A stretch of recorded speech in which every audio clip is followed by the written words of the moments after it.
Hello, Deus ex machina here, the man who will turn a hopeless situation into a happy ending. I have just understood something about the universe, and I'm going to call it the irony carousel. So, the universe, the simulation,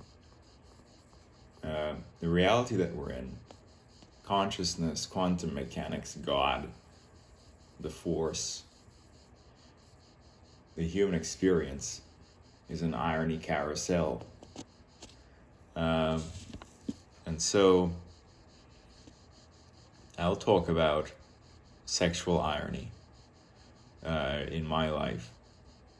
I'm trying to understand the universe and see the truth. And so a long time ago,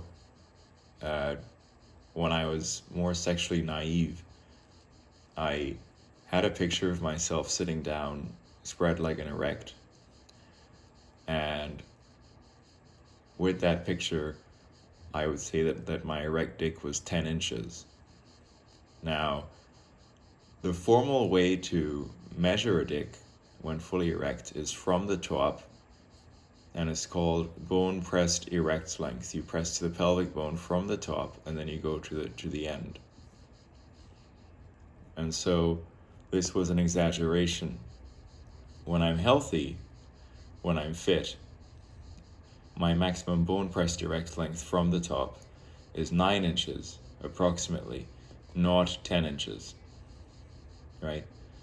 And so I'm a 6'4" male, and I'm brown, right? But I'm a grower, and so my flaccid is like 5 inches,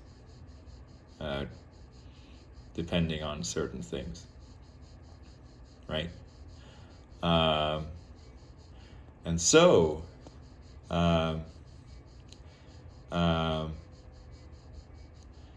what have I done with my size? The second time I had intercourse in my life, the woman involved said that her orgasm count was 4, and so in a single session of sex, she said that she had around 4 orgasms, and that her legs were shaking, and so on. But I realized something I didn't really realize about myself until I had intercourse, which is that when you're sitting down doing nothing, it's easy to stay at your maximum size, but during practical sex, there's a fitness and cardiovascular aspect to maintaining that size if you're standing up, or if you are providing the emotion for sex. And so great cardiovascular health is key to maintaining your maximum size. And when you're just sitting down, it is relatively easy to maintain your maximum size. And so, second time in my life, I was having intercourse. The second time I had intercourse in my life was with a woman 11 years my senior, and I made her orgasm like 4 times. Yes, another time, she started bleeding due to a tear. And what happened was she said that she wasn't on her period and she wasn't losing her virginity. She said that with her, bleeding may happen with larger or more endowed men. And so my size, which at maximum gets to approximately 9 inches bone pressed erect length from the top, approximately 6 inches girth circumference around shaft, and then approximately 7 inches girth circumference around head,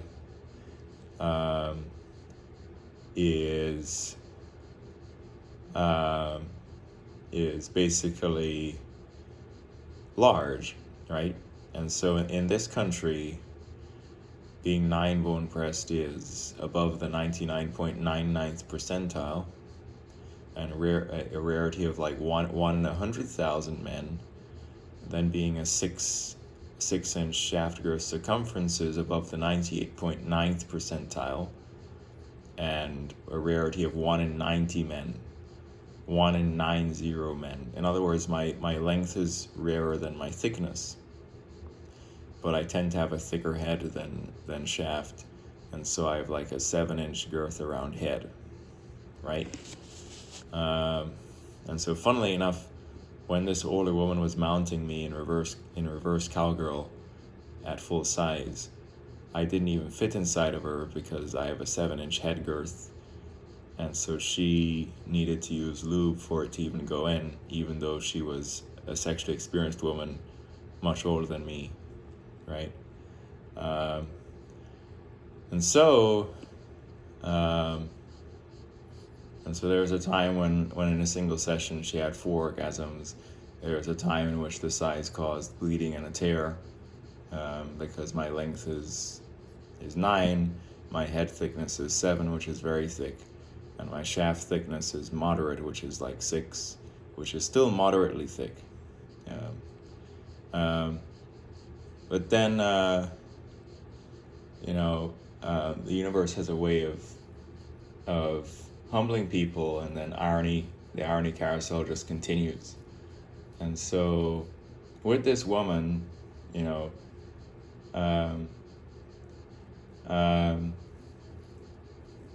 for her to,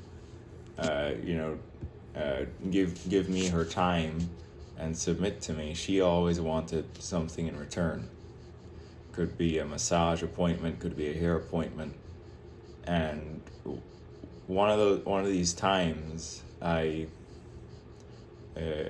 decided I didn't like that she was always asking for something in return, because I would say that the sex was mutually enjoyed. In other words, if she is excited and having like 4 orgasms, which was the first time we really hit it off, then why must I give her something in return for her time?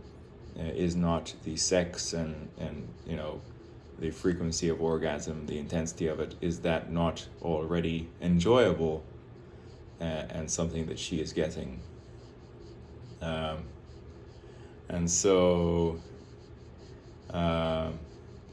However, I was really a kid, a baby boy compared to her, 11 years younger, and there are men in her age group that are like more worthy of her time, that are more financially stable and more mature. And so anyway, but she taught me a lot about sex. Now, when I decided to not give her something in return, after the time with the tear and the bleeding, she got very upset at me, and she started roasting me and saying that she thought I was trash and this, that, the other, and so on.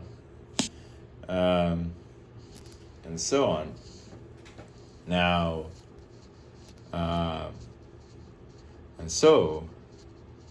what then happened is that I moved state to go to grad school, and I started missing her. I quite liked her, and so when I went back to my home state for a sort of Christmas connection with my family, I wanted to see her again in the short window of opportunity when I was back in my home state. And so what happened is that the entire time I was back in my home state, I was sick. I got a very, very bad virus that came along with a high fever. And I was bedridden for like days with a high fever and a headache and both nasal and chest congestion. I was coughing up yellow-green phlegm. My nasal mucus was also yellow-green, and so on. Now, she was on a tight schedule, and so what happened was that basically she says, "Oh, it has to be today or tomorrow because I may not be in town for the rest of the month." And I tell her, of course, I'm sick, right? And so what happens is that, well, she said she wasn't afraid of getting sick, but that she had availability today or tomorrow because she may not be in town for the rest of the month. In other words, I'd be going back to the state I'd moved to for grad school, meaning that if I didn't decide to agree to see her now, I may not see her at all before I go back to the state I'd moved to. And so I ended up rendezvousing with her when still heavily under the weather. And so what happens is that a high fever causes horrible erectile dysfunction. It actually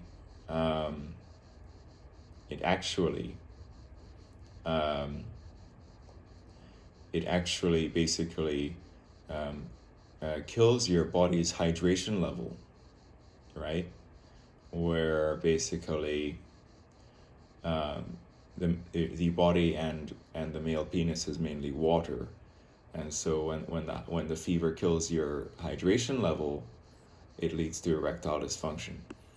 But not only that, a high fever also kills your sperm count, and that also leads to erectile dysfunction. And so then the virus in my system as well, I'm congested nasally and in chest, I'm low energy, I'm low libido. And so this was a session in which, instead of being typically my fully potent 9 bone pressed from the top, I was like half of that size. Not even joking, at times I was half of that size, and weak and limp and impotent. By irony. And so the irony carousel, was doing that to me. And so it could have been for my humility, it could have been for whatever reason, but and so then I was impotent. I had sex when impotent. And so while in a previous time when I was potent, she said that her orgasm count was around 4. When I was impotent, she initially said her orgasm count was only 1. Then she corrected herself and said, no, it was 2. And so apparently, because the universe doesn't seem to be benevolent, I struggle to believe that it is. Increased size can increase the intensity of sex and also the frequency of orgasm. And so fully potent me at full size has brought her to orgasm 4 times in a single session, and then impotent me, it was only 1 or 2 orgasms when I was half of my typical fully potent size because I was sick. And so this happened. And so basically, and so anyway, so there's a bunch of pictures that like prove all this, and I even sent a picture of my dick next to a reference object next to Supergrok, and even Supergrok agreed that based on the proportions, I'm approximately 9 bone pressed. But of course, I'm unable to show that visual information on YouTube. But indeed, when I'm 100% healthy and fit, my maximum unexaggerated bone pressed erect length from the top is approximately 9 inches. My shaft girth circumference is approximately 6 inches, and my head girth circumference is approximately 7 inches. Right? And so anyway, now how that compares to male porn stars, the Mandingo, who is a 5'7" fully black man, I'm a 6'4" brown mixed man, who's like Irish and black at the same time. And so the Mandingo was a lot shorter than me, but his bone pressed from the top was also approximately 9, and his shaft girth circumference was also approximately 6. And so my dick is roughly identical to Mandingo the porn star, but instead of on a 5'7" body, it's on my 6'4" body. Anyway, and then of course there's Break, who is Julio Gomez, who I believe without shoes might have been 5'10". And so basically he had sickle cell anemia and episodes of priapism causing a compromised suspensory ligament leading to pelvic detachment, which may increase sort of perception of hanging length, but that detachment would compress and not be an insertable length during sex. And so the true maximum estimate for Julio is in the range of a BPL of 9.5 to 9.75, only marginally more than myself, who is 9. And so I've also done my own image analysis and frame analysis to show that this is true. And then the on-pumped thickness estimate for him was between 6.5 and 6.75.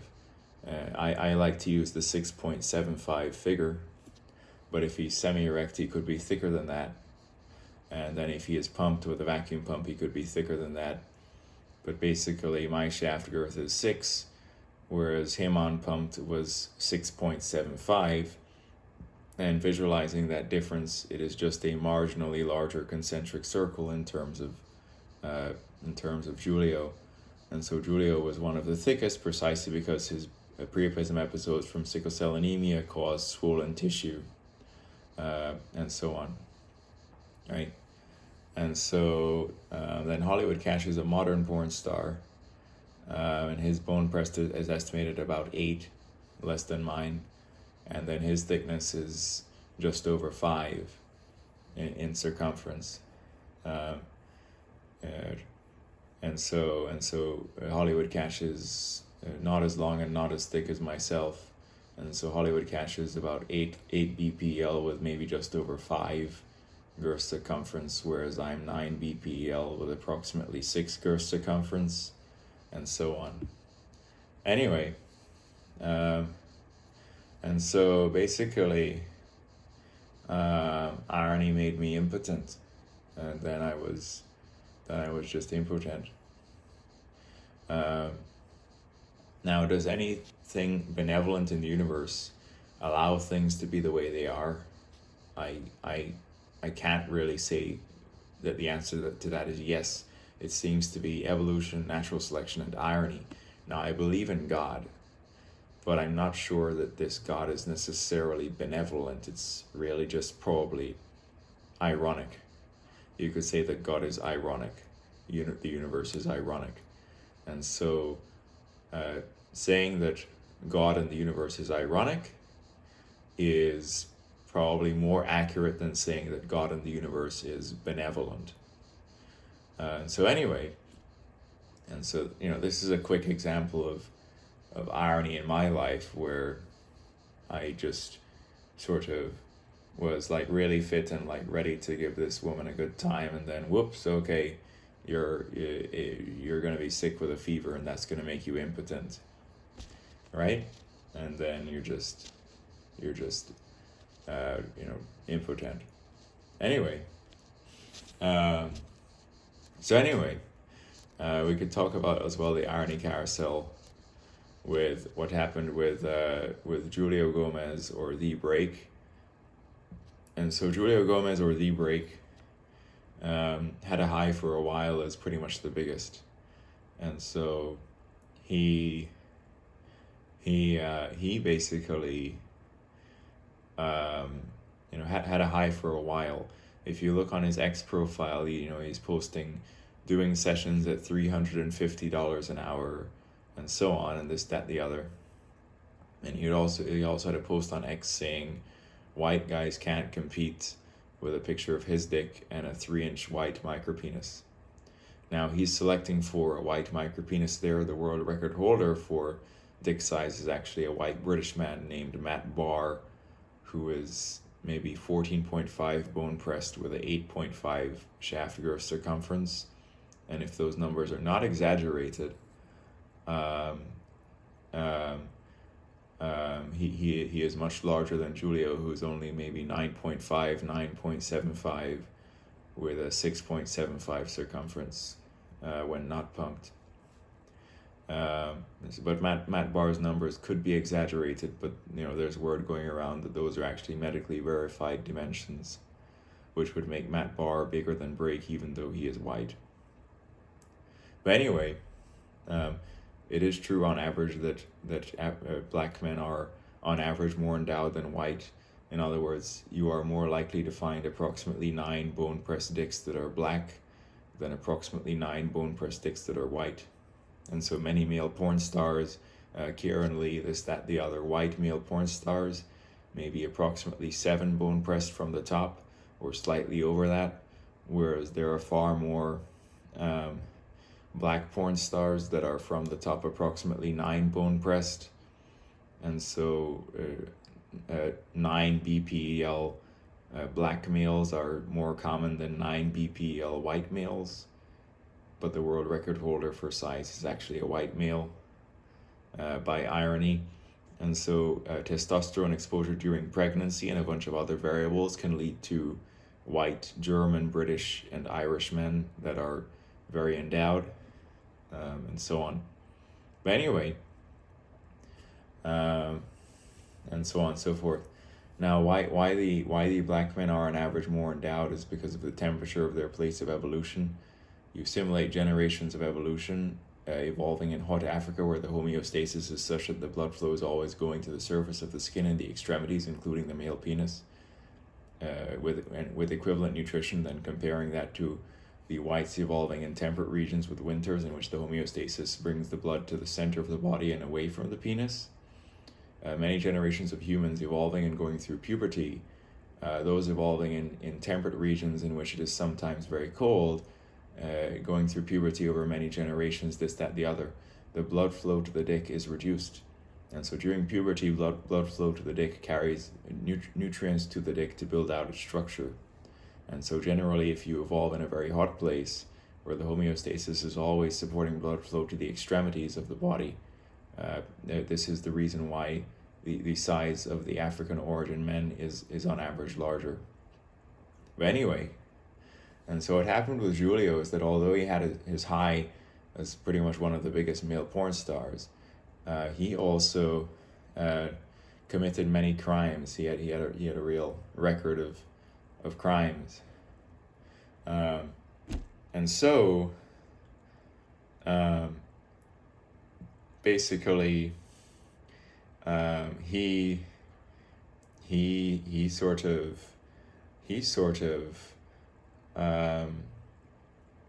the final crime really was him following a 42-year-old woman into an elevator and then assaulting her and choking her, and so on, and this, that, the other.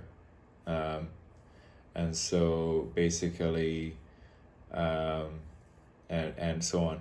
And so that was, apparently he illegally entered the building and then sort of followed this 42-year-old woman into an elevator and then started choking and assaulting her, and groping her, right? And then that was the final crime, in given his criminal record, a few other things he did that led to him in about 2018 or something, getting sort of incarcerated or detained, and then I think it was at least a 15 or 32-year sentence to life that he got, and so now it's 2026, and basically he's still in prison. And so while Break had his high, right, being the biggest, saying white guys can't compete, talking about micros, having sex with 2 women at the same time in a scene in a 3-way, being an asshole, thinking his size entitles him to women, assaulting and choking a woman, all that going to his head, and all those crimes, and then that final assault and choking crime, after him on his high horse for a while, then the irony, carousel, and karma gave him a long period of extended isolation and pain, which, maybe for the majority of the rest of his life. And so anyone who's like, oh, I wish I was Julio, well, he was an asshole, and now he's just got an extremely long period of pain and isolation in prison because of it going to his head, and him like assaulting and choking this woman, among other crimes, and so on. So anyway, the universe is a mechanism in which I couldn't really say that anything benevolent is allowing things to be the way they are, and allowing certain people to be elevated, and allowing certain people to be happy, certain people to be alone. it all seems to be just ironic natural selection and determinism. And I'm not sure that any of it is governed by any single benevolent entity called God that is benevolent. But anyway, but I do believe in God because the reality that we're in conserves energy, angular momentum, and charge, and you can observe the conservation laws of our reality as if it were a simulation constructed by some intelligence in the reality above ours. But anyway, and so as I say this, I am an entity that is conserving energy, that is sort of speaking sort of sound waves that are shaking a magnet in my phone, which is what a microphone is. It's just the sound waves shake the magnet, and the shaking of the magnet converts the information into electrical signals that are then the audio file. But anyway, and so I'm conserving energy as I say all this stuff. But anyway, ha ha ha ha ha ha ha ha. But anyway, so anyway, anyway, so anyway, so anyway, so anyway, so I want to turn a hopeless situation into a happy ending. People like fight each other, and like people don't want each other to be elevated. People are jealous, and I just I am well above average in terms of when I'm like healthy and endowed. Do I think it entitles me to a woman more than men who are not as endowed? Not necessarily. For example, the average bone press direct length of Indians is like 5.1 when erect.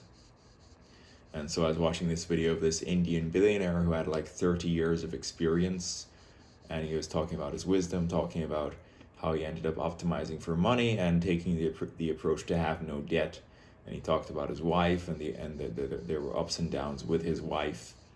Now the typical Indian guy is again 5.1 bone pressed from the top when fully erect, and so this guy could be 5, this guy could be 6 when he's fully erect, right? I am 9 when I'm fully erect. Does that matter? No. I don't have a wife, I'm 25, I'm not rich, and so on. And so really, the wisdom is that there are multiple other traits to Emil. His personality, his intelligence, his what he's doing with his life, how exciting he is, his values, shared passions for things. Many things about Emil make him strong, as opposed to just like physical traits and like size and muscle mass and this, that, the other, and this, that, the other, and so on and so forth. Anyway, so anyway, anyway, so anyway, so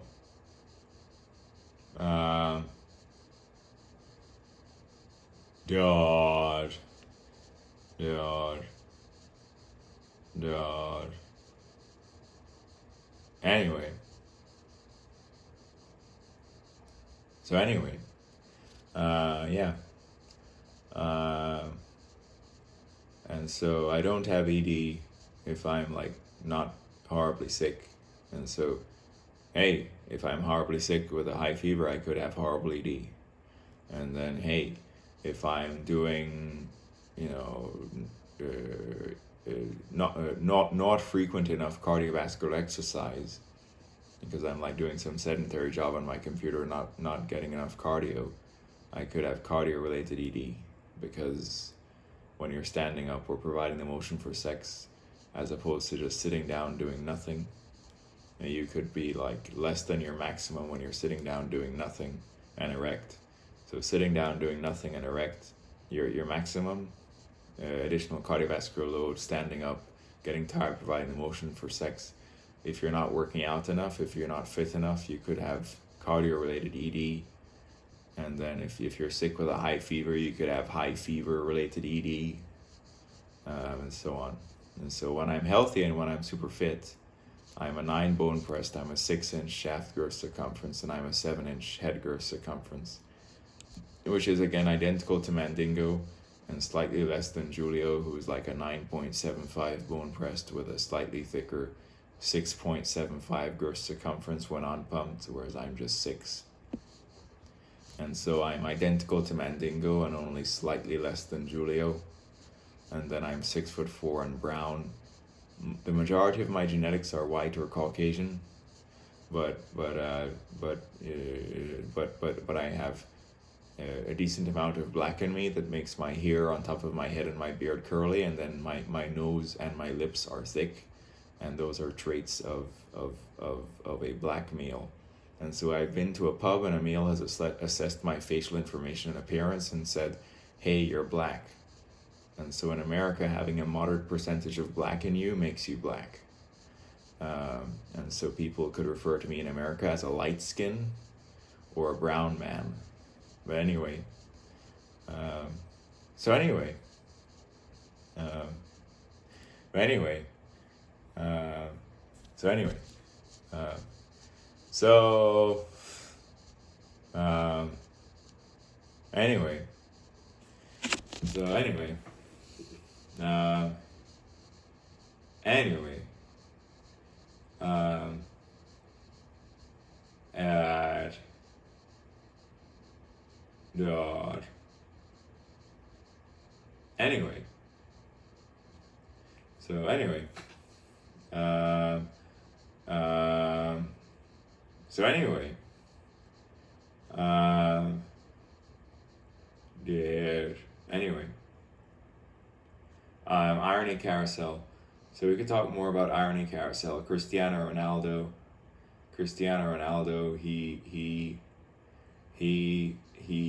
basically, when he was 14, he threw a chair at his teacher, and then because the teacher made him angry and whatever, and so he threw a chair at his teacher, and that got him expelled, and so then he just focused on soccer for the rest of his life. And people didn't believe in him and so on, but he had this great self-belief and he pushed himself to his limits. His work ethic is still, pretty much the greatest work ethic of any soccer player ever. And so Cristiano Ronaldo is currently at 40 years old, like the world's highest paid athlete. Well, correction, I believe his birthday is in February, and so he could perhaps be 41 now. In fact, it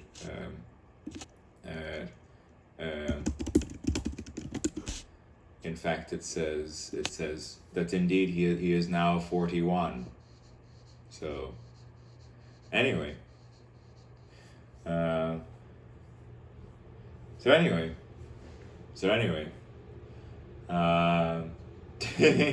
that's what. Anyway, and so basically, Cristiano Ronaldo, even though he's like in his 40s, his salary from playing in the Middle East was actually in excess of $200 million a year, and so he is still the world's highest paid athlete into his 40s, and even recently he scored a bicycle kick like Pelé, even though he's a 40-year-old. To have the athleticism to score a bicycle kick like Pelé, as a 40-year-old is really something else. And so the thing that makes Ronaldo different is his mentality, his work ethic, and a bunch of other stuff. And so anyway, he was always the hardest working and just had this unwavering belief. Lionel Messi is a superior dribbler on the ball, but Cristiano Ronaldo is more two-footed, better at shooting from distance, better aerially, more of an aerial threat. and so on and so forth. Perhaps, uh, uh, yeah, they had similar speed in their primes. Um, anyway, and so Cristiano Ronaldo is, in my opinion, a more complete finisher than Messi, whereas Messi is a more complete dribbler and playmaker. But anyway, and so the irony carousel is, Ronaldo throws a chair at his teacher who made him angry at 14. That gets him expelled. Focuses on soccer the rest of his life. Becomes the world's highest paid athlete even into his 40s. One of the greatest goal scorers of all time. Recently, Kylian Mbappe equaled Cristiano Ronaldo's year-long goal-scoring record at Real Madrid, and Kylian Mbappe was of course Ronaldo's fan, Cristiano Ronaldo's fan, and however, as Zlatan Ibrahimovic said, Kylian Mbappe reminds him more of Ronaldo Nazario, or R9, who was Brazilian, rather than Cristiano Ronaldo. But anyway, in terms of his pace and explosivity and so on and so forth, and playing striker instead of left wing and so on and so forth. But indeed, Mbappe can play on the left wing as well. And he's wearing number 9, not number 7. Anyway.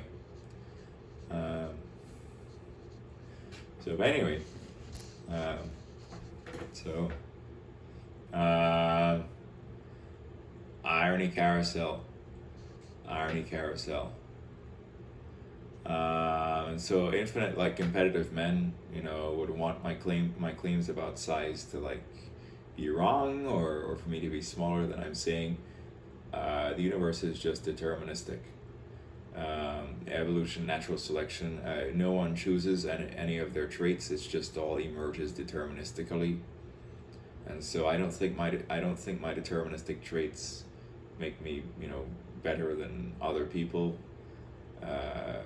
Brake got entitled and thought his size made him better than other people, and he led him down a path of a bunch of crimes and assaults and abuse that led him to now some jail sentence of nearly the rest of his life. So anyway, and so yes, by irony, my size can make a woman feel more filled up and stretched out and make her orgasm more times than a guy who's average. I don't think the universe. I don't think the universe is benevolent in that respect. But I think that anything that could be described as a blessing is also a curse by irony. And so basically, if something has good attributes, it also has bad attributes. You're like, okay, I want to be famous. Well, do you want the pressure of not being able to have a private life? Do you want all the attention? Do you want the downsides of it? And so everything is kind of like a double-edged sword, in which if something is good or could be envied, there's also something that is bad about it, or that makes it some kind of curse. So anyway, this is the wisdom, which is therefore the reason why envy is the occupation of the unwise. But anyway,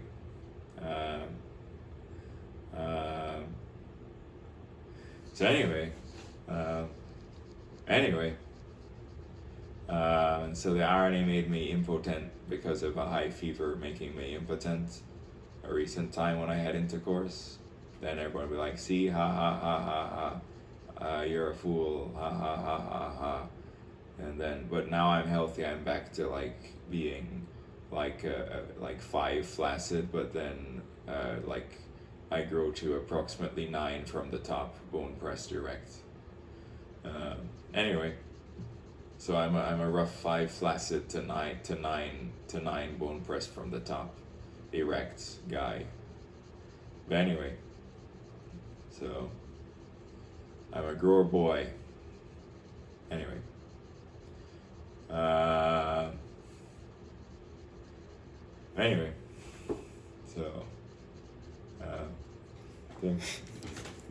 Anyway, uh,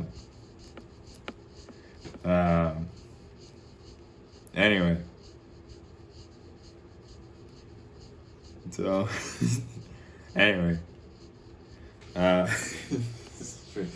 well, anyway, irony carousel. E- Elon.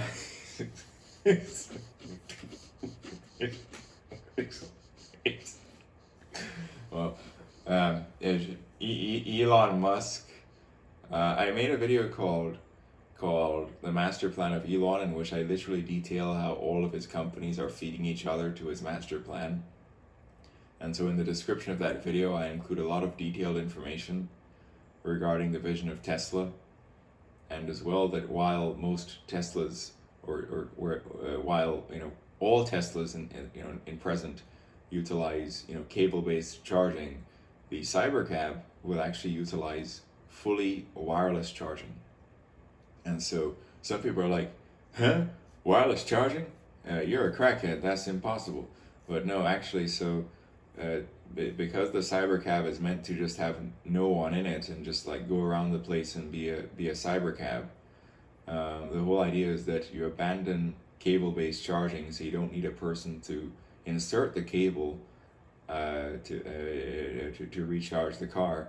There's just going to be this pad sort of on the parking space for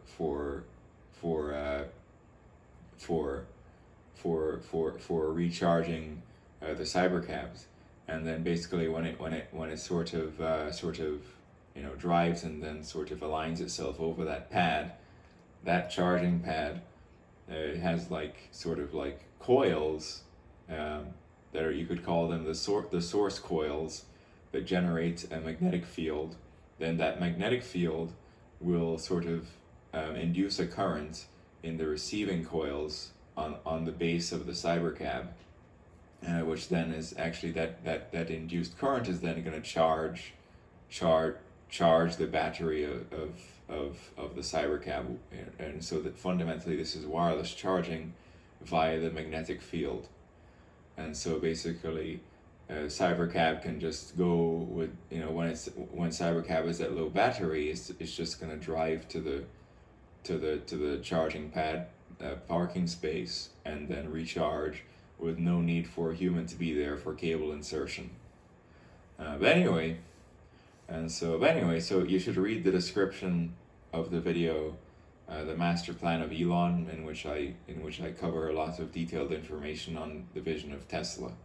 But anyway, and so basically, Elon also, there's this irony carousel, and so Elon basically, he actually.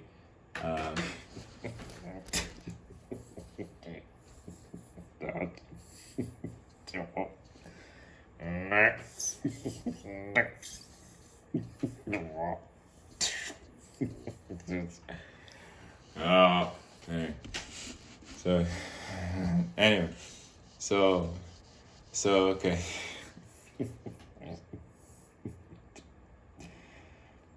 No. Yeah.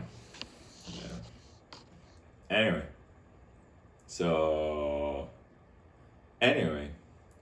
So in the case of Elon, what's this irony carousel? So Elon, was born in South Africa. Then he had like this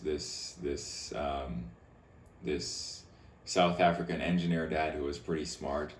Then he had like this supermodel mom, because like an intelligent engineer man, relatively wealthy, nice house, supermodel mom, right?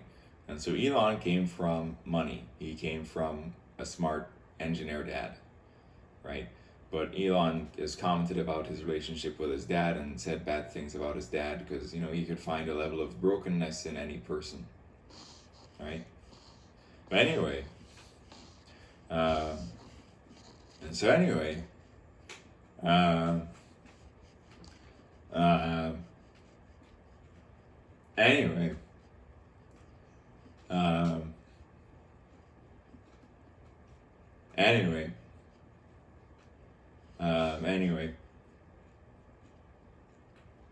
Anyway, so so anyway, and so basically Elon then goes to college in Canada at Queen's, right? And that's where he meets Justine, and so he's chasing Justine. Justine is not answering his calls and stuff. Justine is turning him down, and then basically, then now, you know, more stuff happens. Then I think then Elon transfers to University of Pennsylvania, and gets like a double major in physics and business, right? And then and then and then now, um, um, he gets into a PhD for energy physics at Stanford on a full scholarship, but I think he drops out of that program like 2 days into it, because the internet is an emergent technology, and he sees the urgency to make some kind of product with the internet. And so they create a company which enables people to send money electronically via the internet, which I believe was initially called either Zip2 or X.com. And so upon the sale of that, he got like millions of dollars, or large amount of money, as one of the founders, or key founders, right? And so basically, that company is now called PayPal.com, which is of course enabling online transactions through the internet, right? Which was a new thing, because the internet had just happened, and so there was not yet any product that would enable transactions via the internet. Anyway, and so basically, how the profit mechanism is that if you're sending money through PayPal, PayPal will take a small fee via providing the mechanism by which you're able to send the money electronically. And so that's how PayPal, or then X.com, would profit, which is if you want to do a transaction through our website, we're going to take a small fee, or require a small fee per each transaction, which is then the profit model. But anyway, and so basically, then they did the thing, right? And so with all these millions of dollars, then I think Elon went back to South Africa. And when he went back to South Africa, he actually got very sick. He got malaria and then nearly died. And so he thought very deeply about the meaning of life and said, I want to start a company that it sort of accelerates the advent of sustainable energy. And then he also said, I want to make the future exciting, and we want to expand the scope and scale of consciousness and potentially make life multiplanetary. And so he ended up disrupting the space industry by making, the cheapest possible rocket you could make, as to like how can you make a rocket, with as cheap sort of raw materials as you could find, but it's still an epic rocket. Then how could you make it reusable, so that you don't have the problem of every launch you got to make a new rocket, right? And then so on. Now, SpaceX was about to go broke. The third launch was the last of their money, and so the third launch ended up being successful, which then led to government or NASA funding.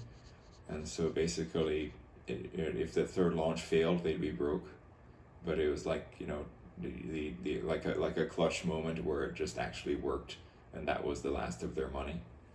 Then Tesla had problems at some point, but now it's really become phenomenal, and Optimus is phenomenal, and so on. But anyway, now there was recently a patent in relation to Tesla, and this recent patent in relation to Tesla is such that there will be Starlink devices installed on the roof of Teslas, such that instead of simply depending on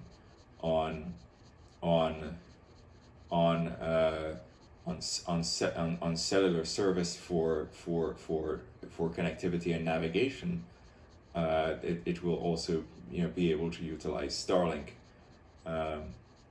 And so if there's any cellular service problem, or areas of disconnection with cellular service, Starlink will provide continuous connectivity to location services and the internet, because the patent is install Starlinks on the roof of the Tesla, which is nuts. But but this is also, you know, how Elon's companies effectively like feed into each other. But anyway, and make each other stronger. But anyway, uh, and so anyway, and so people are upset that Elon is, you know, elevated. There's a bunch of people who are like, I don't think there should be billionaires. This is messed up. This, that, the other.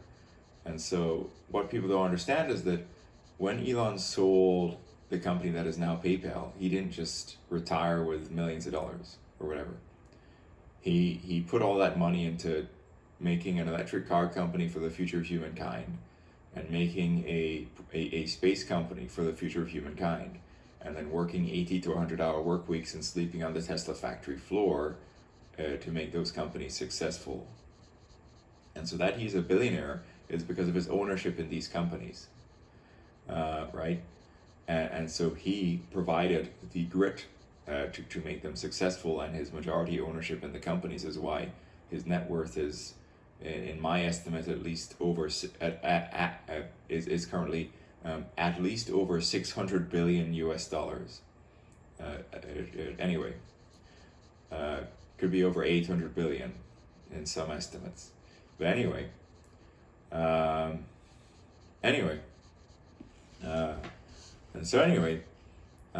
and so people don't understand that this is not liquid billions. This is just in company ownership. If he were to sell his ownership in these companies, or liquidate his ownership in these companies, he would have liquid billions. But those billions are the result of his vision and his tireless and unbending drive to see the vision of the company to fruition, and also his immense bandwidth to, like, you know, run the machine at a very high level, which I'm not sure any other human could do what he does. He is very special. But anyway,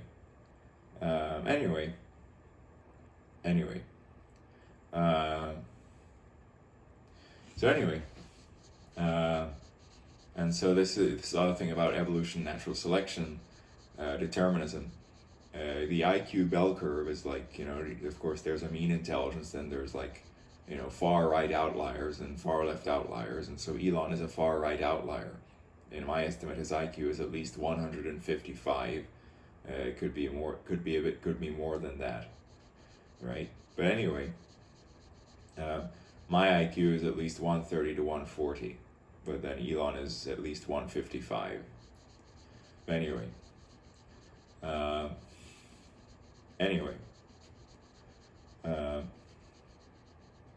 anyway, so anyway,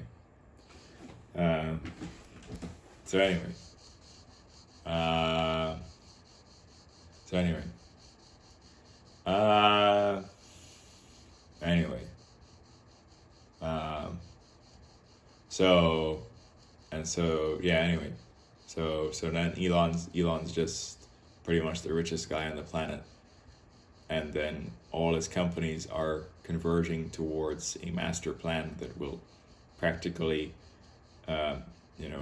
lead to a semi-utopian technological paradise where all his companies like solve like every problem humans could ever want. And so he describes an age of abundance in which basically anyone can have anything they want, and there's not universal basic but universal high income due to effectively how productive AI is. In other words, the economy is gross domestic product per capita. Once you start adding to the capita with silicon brains, silicon capita, which is like the Grok AI agent is PhD level in nearly every subject, right? And is like faster than the human brain in solving a good chunk of information related technical problems, right? And so once you start adding to the economy with silicon brains, AI agents like Grok, and then you start adding to the economy with then bipedal humanoid robots like Optimus, who can do repetitive boring things with 11 degree of freedom hands with enough dexterity to do like relatively intricate things in the factory that require that kind of hand dexterity. You have an unlimited economy with silicon AI capita, silicon brains, and then bipedal humanoid robots, or an automation that is effectively adding to the number of people, so to speak, or increasing the capita of the country. So gross domestic product per capita, a human biological brain is a capita, and so are the silicon brains, so are the autonomous cars, and so are the autonomous bipedal humanoid robots. And so the AI will be so productive that there will be universal basic or even universal high income for the humans. But anyway, and so the current state of AI, as Elon said, could replace about half of all white collar jobs that deal with manipulating information, and he said that it was anything short of like shaping atoms. But anyway, so anyway, so anyway, anyway, so yeah, so so anyway, so I will do a quick calculation. So good. So okay, Elon's net worth estimate is over 800 billion right now. Okay, U.S. population is 32.4 million. Okay. Okay. So okay, 342.4 million. Okay. So I'm gonna do 840 billion divided by 342 million. Okay.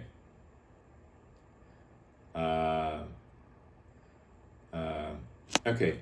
So Elon Musk's net worth is 840 billion, and then there are 342 million Americans, and so that equates about $2,500 for every American. And so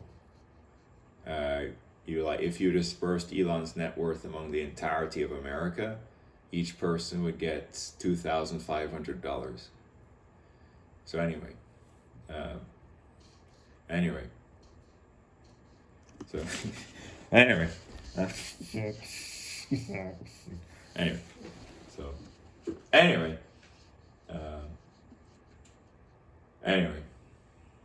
yeah. So scientific method, healthy me, working out, strong, not sick with a high fever causing ED, approximately 9 maximum bone press direct length.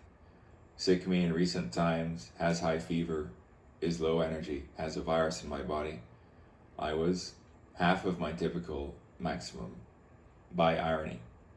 Irony carousel continues. I tend to lean towards a level of nihilism because the universe is just an ironic deterministic carousel. And so, people tend to focus on the bad, especially competitive men, and then women who want power over men, and women who want to put men in their place. And so basically people would focus on the time in which, me being sick with a fever and virus made me impotent, and then there was only one orgasm and whatever, and I was not as sexually good, to say that I was a zero, versus then talking about the time when I was potent, where the woman said she had around 4 orgasms and her legs were shaking. And so potent me has in the past given a woman 4 leg shaking orgasms in a single session. Then impotent and fever stricken me has given a woman like 1 to 2 orgasms because of much reduced size and like, you know, being weak and low energy because I was very sick. And so, scientific method, why was I that impotent? Because I had a high fever causing dehydration and also killing my sperm count, leading to general impotence and erectile dysfunction. If you use the scientific method, a high fever causes erectile dysfunction. So if you want to be like impressive for a woman and at your best, you probably shouldn't have sex if you have a high fever and a virus. This is wisdom from Deus Ex Machina. Anyway, all you are very rotten, very silly. You know, if I say I'm big, men will want me to be small. None of this matters. Anyway, I'll turn a hopeless situation into a happy ending. I hope you've liked this video. This is me talking about the irony carousel that is the universe. Fate loves irony. Deus Ex Machina out.